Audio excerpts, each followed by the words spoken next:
Goeiemôre vriende, hier op Woensdag 8 April 2026.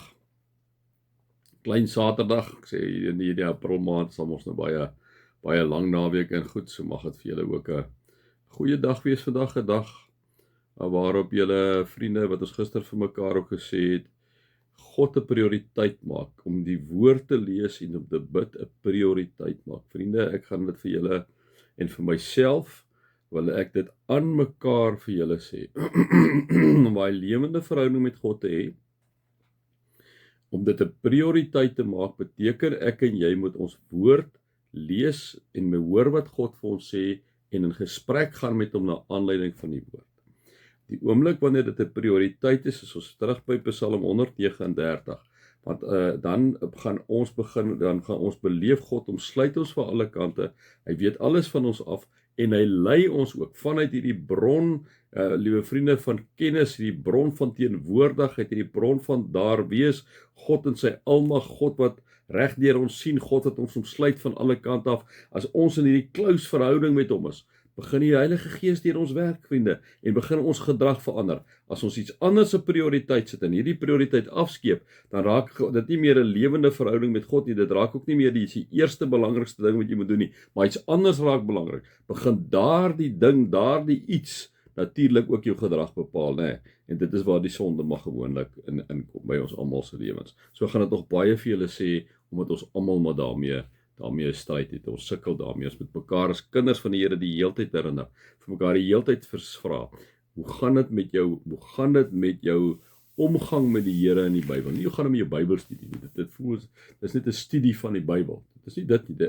Wanneer jy die woord lees, dan is jy besig met 'n lewende verhouding met God. Jy hoor wat God sê hier in die woord en jy antwoord daarop, né? So dis 'n twee gesprek wat jy eintlik die heeltyd voer. Here, dankie dat ons by mekaar kan wees en dankie dat U met ons is. Amen.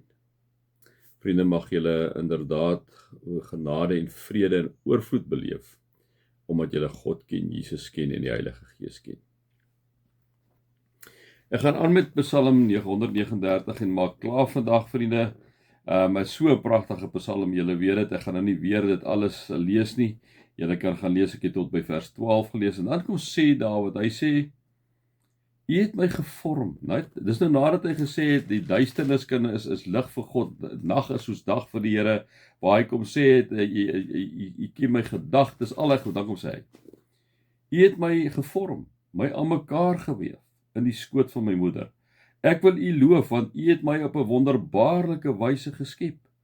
Wat U gedoen het, vervul my met verwondering. Nee, dit is baie interessant altyd, ons wat nou ouers ook is, as jy babatjie kom wat gebore word, dit is so, jy kan nie glo dat dit kom uit die mamma uit nie, net hierdie absolute perfekte mensie, né?